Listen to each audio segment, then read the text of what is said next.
आर्य वही है जो ना तो चैन से बैठे और ना बैठने दे। अगर हम चैन से बैठ गए कुछ भी हो सकते हैं, आर्य नहीं हो सकते। ये स्वामी दयानंद की धार्मिक देन है कि आज कन्याओं के इतने गुरुकुल चल रहे हैं। आपके सामने गुरुकुल राजेंद्र नगर की बहनें बैठी हैं और मैं कहती हूं कि अगर अपनी किसी बच्ची को गुरुकुल में 15 दिन भी भेज दिया, दुनिया की कोई ताकत उसको परिवर्तित नहीं कर सकती। और क्या कहेंगे, 2-2 साल रहने के बाद याद आता है हमें तो पता ही नहीं था ये किस जात किस संप्रदाय का व्यक्ति है, हमें तो पहचान में ही नहीं आया, तो कलावा पहनता था। अब विचार करो हम किस दिशा में जा रहे हैं। स्वामी दयानंद ने धार्मिक देन, शैक्षणिक देन, ऐतिहासिक देन, उन्होंने इतना दिया हमको कि हम उनका लिखा पढ़ भी नहीं पाते एक जन्म में। इतना स्वामी दयानंद लिख के गए हैं प्रचार के साथ, जिनको कहा जाता है ये हमारे साथ नहीं बैठ सकते। एक बार स्वामी जी भोजन कर रहे थे, एक व्यक्ति ने कहा आपने खाना खा लिया? उन्होंने कहा खा लिया। आपको पता है किसकी रोटी थी? क्योंकि कुछ लगाने वाले तो हर जगह ही होते हैं। संस्कृत में उनके लिए उदाहरण आता है कर्णे जपहा लघु। तो जब हम गुरुकुल में पढ़ा करते थे तो ऐसे ऐसे उदाहरण छाट लिया करते थे एक दूसरे को चिढ़ाने के लिए। तो कहा कि आपको पता है आपने किसकी रोटी खाई? स्वामी जी ने कहा हाँ। कहते आपने नाई की रोटी खाई। स्वामी जी ने कहा अच्छा। जब मैं खा रहा था मुझे तो लगा गेहूं की रोटी है, मैंने तो गेहूं की रोटी समझ के खाई। उन्होंने प्रत्येक व्यक्ति को, मनुष्य मात्र को गले लगाया। स्वामी श्रद्धानंद उनके शिष्य हुए। अभी आप सुन रहे थे जब जाकर के, जब मिस्टर गांधी थे, महात्मा गांधी नहीं थे, जब मिस्टर गांधी दक्षिण अफ्रीका में लड़ाई लड़ रहे थे तो गुरुकुल के ब्रह्मचारियों ने 1,500 की राशि उनको वहां भेजी थी कि लड़ते रहिए। और मिस्टर गांधी ने कहा मैं पहले वो देखना चाहता हूं वो जगह कौन सी है जहां से मुझे 1,500 की राशि आई। 1,500 की राशि आज तो कुछ भी नहीं, 1 सेकंड का काम है।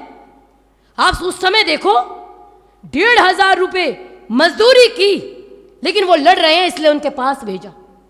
चाहे वो लाला लाजपत राय हो, क्रांतिकारी दिन लाला लाजपत राय हो, चाहे वो वीर सावरकर हो, चाहे वो श्यामजी कृष्ण वर्मा हो, एक एक व्यक्ति आप उठा के देखो, पंडित राम प्रसाद बिस्मिल हो, भगत सिंह के दादा अर्जुन सिंह हो, एक एक व्यक्ति को जब आप उठा करके देखोगे, आप अगर उसको खरोचोगे तो अंदर आर्य समाज मिलेगा। आप कहोगे आप ये बात किस प्रामाणिकता के आधार पे कह रहे हो? बात तो सही है, मैंने अभी कहा तर्क का प्रयोग करो। एक पुस्तक है भगत सिंह की भतीजी ने लिखी, उस पुस्तक का नाम है युग दृष्टा भगत सिंह और उनके मृत्युंजय पुरखे। आप जब उस पुस्तक को पढ़ेंगे आपको समझ में आएगा कि यार ये समाज ने क्या क्या कार्य किया। भगत सिंह की मां विद्यावती, भगत सिंह के दादा किशन सिंह, भगत सिंह के पिताजी, भगत सिंह के दादा अर्जुन सिंह, पिता किशन सिंह, चाचा अजीत सिंह, चाचा स्वर्ण सिंह, पूरा परिवार आर्य परिवार था। जब असेंबली में बम उन्होंने धमाके किए, उससे पहले कलकत्ता आर्य समाज में भगत सिंह रुके थे। और आज लोग कहते हैं भगत सिंह तो नास्तिक थे, वो तो ये कहते थे नास्तिक हूं। आप भगत सिंह के पत्र पढ़ के देखिए, जिसको घुट्टी में पिलाया गया हो, और मैं नहीं कह रही, आप उनकी भतीजी के लिखी पुस्तक पढ़ के देखिए। ये दिया है स्वामी दयानंद ने। एक स्वामी दयानंद पंडित गुरुदत्त विद्यार्थी जो नास्तिक थे, मृत्यु को देख करके परिवर्तित हो गए। पंडित लेखराम जो पहले मांसाहारी थे, स्वामी श्रद्धानंद जो पहले मुंशीराम थे, मांस खाते थे, मदिरा पीते थे, एक स्वामी दयानंद ने कितने जीवन परिवर्तित कर दिए। और आज इतने लोग मिलके हम एक जीवन परिवर्तित कर दे, वही बहुत बड़ी बात है। क्यों नहीं कर पा रहे इतने लोग प्रचार? क्योंकि हमारी वाणी में कुछ और है और अंदर कुछ और है। वैराग्य शतक में महाराज भर्तृहरि लिखते हैं, मनस्यन्यद वचस्यन्यद कर्मण्यन्यद दुरात्मनाम और मनस्येकम वचस्येकम कर्मण्येकम महात्मनाम। मन में कुछ और, वाणी में कुछ और, कर्म में कुछ और, ये दुरात्माओं के लक्षण हैं। और मन में भी वही, कर्म में भी वही, वाणी में भी यही, ये महात्माओं के लक्षण हैं। तो हम सभी जब मन वचन कर्म से संकल्पित होंगे तो निश्चित रूप से परिवर्तन आएगा और हमको निराश होने की आवश्यकता नहीं है। लोग कहते हैं ना आर्य समाज क्या कर रहा है, और मैं ये पंक्तियां आपने कम से कम 10 बार मेरे मुंह से सुनी होगी। लोग कहते हैं इतने से आर्य समाजी, एक दिन मेरी पोस्ट पे कोई लिख के गया, मुट्ठी भर लोग हैं। मैंने कहा पांडव 5 ही थे, कौरवों का इलाज कर दिया था, ध्यान रखना, कागज से मत तोलो। और मैं अक्सर कहती हूं, बहती नदी की धार से ठंडी हवा आती तो है। चाहे वो श्री कृष्ण पे कोई प्रहार करे, माता सीता पे कोई प्रहार करे, अगर जवाब दिया जाता है तार्किक तो हम बोलते तो हैं, हम बता तो रहे हैं। अगर कोई कहे कि मुट्ठी भर लोग हैं, उनको समझाइए बहती नदी की धार से ठंडी हवा आती तो है। खानदान तो, परिवार तो हमारा बलिदानी है। हम रक्त साक्षी पंडित लेखराम की परंपरा के लोग हैं। हम उन स्वामी श्रद्धानंद की परंपरा के लोग हैं जो अंग्रेजों की संगीनों के सामने सीना तान के खड़े हो जाते हैं। हम उस परंपरा के लोग हैं। हम उस परंपरा के लोग हैं कि पंडित रामचंद्र देहलवी जी, आज जिसको आप चांदनी चौक कहते हो, पहले यहां फव्वारा हुआ करता था। फव्वारा चौक पे 2 दिन मौलवी बोलते थे, 2 दिन पादरी बोलते थे और खड़े होकर सनातन की धज्जियां उड़ाते थे। पंडित रामचंद्र देहलवी जी सुनने गए, उनको बड़ी पीड़ा हुई। उन्होंने कहा मैं इतना स्वाध्याय करता हूं, और वो आर्य सामाजिक है जिसको अधर्मियों को गुणगान सुनते हुए पीड़ा ना हो, अधर्मियों का गुणगान सुनते हुए। उन्होंने कहा आज के बाद 2 दिन मैं बोलूंगा, और पुलिस में लेटर दे के आए और पुलिस की प्रतीक्षा नहीं करी। 2 दिन प्रवचन देने पहुंचने लगे। आपको लगेगा 1 बार गए होंगे जोश में, 2 बार गए होंगे, 3 बार गए होंगे। हम जैसा तो यही कल्पना कर सकता है, क्योंकि हमारी खुद की औकात इतनी है। 1 दिन नहीं, 2 दिन नहीं, पूरे 15 वर्ष तक पंडित रामचंद्र देहलवी जी फव्वारा चौक से भाषण देते थे। पत्नी की मृत्यु हो गई, बालक की मृत्यु हो गई, लेकिन टस से मस नहीं हुए। ये परंपरा के लोग हैं। इसीलिए कहती हूं, बहती नदी की धार से ठंडी हवा आती तो है।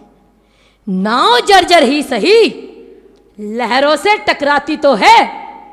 एक चिंगारी भी कहीं से ढूंढ के लाओ तो तुम, एक चिंगारी भी कहीं से ढूंढ के लाओ तो तुम, इस दिए में तेल से भीगी हुई बाती तो है, इस दिए में तेल से भीगी हुई बाती तो है। और अंतिम में 2 पंक्तियां कह के वाणी को विराम। स्वामी दयानंद, एक समय में उनका गुणगान नहीं किया जा सकता। अच्छा, नाम सुन के आप सबके रोंगटे खड़े हो रहे होंगे। आप सोचो उन व्यक्ति ने कितना कार्य किया कि आज भी मैं अपनी एमफिल लिख रही थी और रात को डॉक्टर भवानीलाल भारती जी की पुस्तक पढ़ रही थी, स्वामी दयानंद पे लिखी हुई, और 1:30 बजे बैठ के मैं जब मृत्यु का वर्णन पढ़ रही थी, रो रही थी। और मेरे को ऐसा लगा कि स्वामी जी हम जैसों के लिए, मतलब हम कौन हैं? तुच्छ प्राणी। हम अपने जीवन को इतना कीमती समझते हैं, अगर हम चले गए तो बस सृष्टि रुक जाएगी। इसलिए सत्य बोलना नहीं चाहते। हमारी दुकानें चल जाएं, हमारे परिवार चल जाएं, छोटी छोटी चीजों के लिए झूठ बोल लेते हैं। यही तो समस्या है। इतने कथाकार हैं, आप आह्वान करो तो सही। जिस दिन आह्वान कर दिया श्री कृष्ण के खिलाफ एक शब्द दुनिया का कोई व्यक्ति नहीं बोल पाएगा। आह्वान तो करो, हिलाओ तो सही, झकझोरो तो सही। सनातनी परंपरा के लोग हैं, जाग उठेंगे। स्वामी दयानंद ने यही किया। आज यही संकल्प लेके जाइए कि आज के बाद अपने घरों में स्वाध्याय करेंगे, अपनी बेटियों को धर्म की शिक्षा देंगे। और आर्य समाज पटेल नगर में इतने बच्चों की उपस्थिति मेरे को बहुत ही प्रसन्नचित्त लग रहा है। मेरे को प्रसन्नता का अनुभव हो रहा है कि आप अपने बच्चों के साथ आए। उन्हीं को तो निर्माण करना है। एक बार जोरदार तालियां उनके लिए जो अपने बच्चों के साथ आए हैं। और अंतिम में स्वामी दयानंद को 2 पंक्तियां अर्पित करके वाणी को विराम। क्योंकि आज अगर हम कुछ भी हैं, कुछ भी हैं, लेश मात्र भी हैं, मैं हमेशा कहती हूं आचार्य जी की देन है, हम तो कुछ नहीं थे। अगर आचार्य जी ना होती, हमें तो आभासा कुछ नहीं था। अगर आचार्य जी नहीं होती, मेरी आचार्य डॉक्टर प्रेमवदा वेद भारती जी नहीं होती, तो हम कुछ नहीं होते। और अगर स्वामी दयानंद नहीं होते तो मेरी आचार्य जी भी नहीं होती। तो हम मूल गुरु, वो गंगा की धारा जो स्वामी दयानंद से बही, उनको प्रणाम करके वाणी को विराम दूंगी। घनघोर तिमिर का वक्ष चीर भू पर उतरी थी एक किरण। एक एक पंक्तियां स्वामी दयानंद को जीना शुरू कर दो। और मैं जिम्मेदारी लेती हूं, आप एक बार स्वामी दयानंद का जीवन चरित्र पूरा पढ़ लो और फिर मुझे आराम से सो के दिखा देना। अगर नींद में भी आपको सपने ना आने लग जाए ना, कैसे बचेगा देश? मेरी आचार्य जी से बात करो, कभी भी फोन कर देंगी, आयुषी ये देखो इजराइल में क्या हो रहा है, तुमने बांग्लादेश में देखा। मैं सोचती हूँ महिलाओं को सामान्य चिंता से फुर्सत नहीं, वो 100 बच्चे पालती है और उनको ये चिंता रहती है बांग्लादेश में क्या हो रहा है। स्वामी दयानंद की देन है। घनघोर तिमिर का वक्ष चीर भू पर उतरी थी एक किरण, संदेश सवेरे का लाई, हम करते उसका अभिनंदन। जंजीरों से जकड़े स्वदेश को राह दिखाई थी तूने, जिसको काल भी ना बुझा सके वह ज्योति जलाई थी तूने। जिसको काल भी ना बुझा सके वह ज्योति जलाई थी तूने। आवाज लगाई थी तूने, घनघोर तिमिर के आंगन में तू बीज उषा के बोता था। आवाज लगाई थी तूने जब सारा भारत सोता था। आवाज लगाई थी तूने जब सारा भारत सोता था। धन्यवाद।